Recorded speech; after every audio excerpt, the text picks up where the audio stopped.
All right, guys, welcome back to the ALGS channel. Hope you guys are all doing well and having a great day so far. Have a little bit of an update as far as roster changes goes and how they could potentially be changing with the FaZe clan and especially that of snipedown. Also, big milestone and big record that the CEO ImperialHal just broke. A lot of things to discuss in today's video, so make sure to like, subscribe to the channel if you guys are new. As always, let's go ahead and jump right into this one. So the first thing I wanted to mention, this was coming straight from the CEO about him breaking his record, coming from Chrono.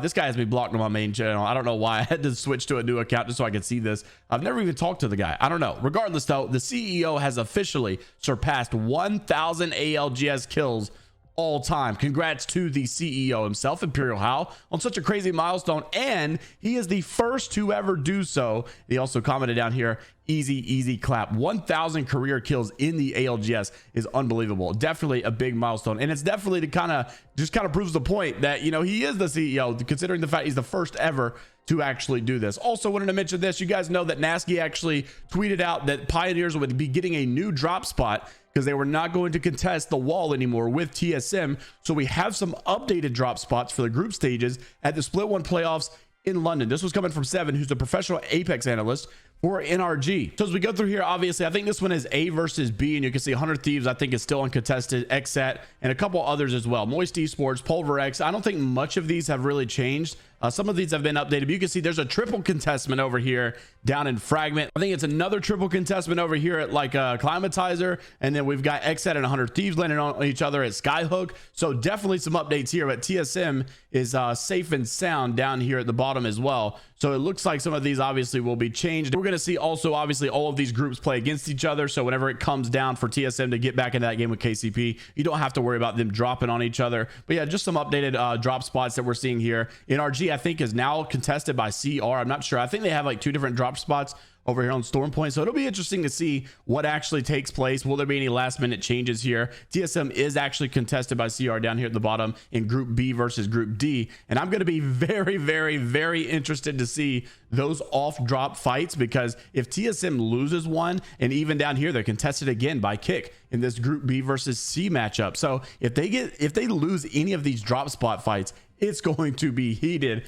for a lot of the Apex fans. And considering all the death threats and stuff that we had for the Pioneers, I could not imagine what's going to happen when this stuff happens at LAN. But yeah, just some updated drop spots I wanted to go over and show you guys that may have changed since the last time we discussed this. And then let's go ahead and jump into the main one for today. So yesterday I told you guys about the predictions for new roster updates. This was coming from Oven, and don't worry, Oven, I'm not unfollowing you. I'm just on a different account if you're watching this video. But ongoing predictions for Split 2. We discussed this yesterday. FaZe will pick up ESA with snipedown and drop Slurpee. I'm not going to mention the rest because they're kind of oblivious to what this discussion is about. So we do have a slight update to that. Last night in the Oversight tournament, we had the placings coming from Minus Tempo, and he said TSM take the final week of the regular season. Congratulations to ImperialHal, Reps, and Verholst, obviously. Luminosity got second, and in third place last night was Esports Arena. This roster consisted of phonyhead, snipedown, and Keon. So it definitely looks like it could possibly happen. However, remember, Keon is already a player over at the guard, so I wouldn't imagine him being their third. So it looks like, and most people think, that maybe it'll be an Esports Arena buyout from FaZe clan. So snipedown will obviously stay, considering his contract and considering how much work he's been doing over there. They'll more than likely just buy out the squad over at ESA, which seems to be what they always do. They build up this amazing roster at ESA and then begin to just sell them out like they did Optic Gaming. I think they did the exact same thing over there. So now that they got a roster who's doing pretty well, doing pretty decent, it's time to make a bag. It's time to make some money and decide to sell those boys away. So I think it would be snipedown, phony, and then I would assume maybe lewda, obviously. So just interesting definitely to see how this roster could change, and that prediction from Oven go very well. Also wanted to mention this, snipedown talking about team changes and talking about how basically the internal issues can sneak up. If you guys did not see in the Call of Duty scene, if you don't watch this, Dashy basically on Optic for like 4 years, got dropped a couple days ago. There's been a lot of drama going on about all of this and their coaches, and basically, like, you know, the coach is saying some stupid stuff and he tried to call them out and they don't like it, and then Dashy gets frustrated and no one's taking his side, but everybody kind of knows that the coach is just really not it. And so it just got really confusing and definitely really annoying. And so Dashy went on a rant about his friendship with Scott, the guy he thought he was his friend. You know, all of a sudden he's not sticking up for him anymore. It's just kind of weird. And snipedown just basically said anyone who doesn't know how Dashy is feeling here hasn't gone through this. According, obviously, snipedown has gone through this. I've questioned friendships after a team change based on how things were handled with people I considered close friends. It took a lot of time and my whole perspective changed. Things do get better though, so it's hard to really tell if he's talking about his old days over on Halo, if he's talking about some Apex roster changes that he's been a part of as well. Not sure if there's anything into that, just wanted to make mention of it for sure. And also, I guess since we're speaking of COD, I wanted to mention this got a lot of likes, so 258 likes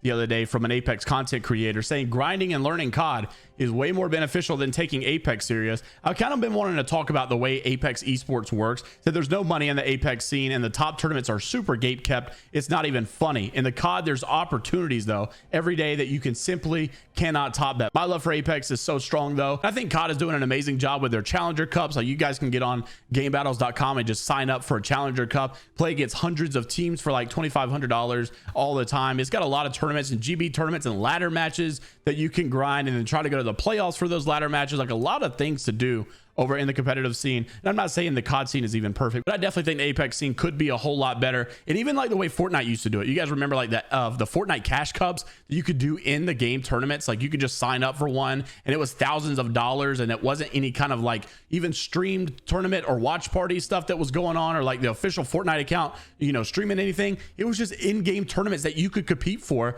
and it was just a much more competitive nature when that stuff was around. And I wish Apex would take that route for sure. I just don't know if this engine can really hold all of those games all at once. Lastly, before we close out the video, I wanted to make mention of this. So Lawrence tagged me in this on Twitter. Respawn last night, if you guys did not see, made an update, and gravity lift for Horizon is now fixed. So the accuracy stuff that was going on, the pro players that were you know, mad and concerned about the whole situation, that, you know, you couldn't shoot straight whenever you went up on the gravity lift, they have now decided to fix that. Saying a quick note to our Apex dearies: before you launch into the weekend, accuracy while shooting Horizon gravity lift was inadvertently affected with a 15.1 update, and we just rolled out a fix to correct this. Now, one of the quote tweets though was coming from Josh Medina, who's actually the Respawn developer, senior producer here. And if you were just hoping that this was a bug and all is well, think again, because he said sometimes things escape that aren't fully ready for the prime time, especially with ALGS coming up. So it's obvious that this actually will be changed, and this will be a nerf for Horizon. Unfortunately, it was just released too soon. So I would imagine this update is going to come in season 16. Horizon nerf is going to be bad. But now while she's here, I think some of your Horizon comp teams in NA, I think there's like 2 of them, have come back, I think, and they are playing her again. So yeah, let me know what you guys think down in the comment section below. Leave a like on the video if you guys did enjoy. Subscribe to the channel if you're new as always, and want to keep up to date with all things ALGS. I'll see you in the next one. Take care of yourselves, and until next time, I'll see you later, Gators.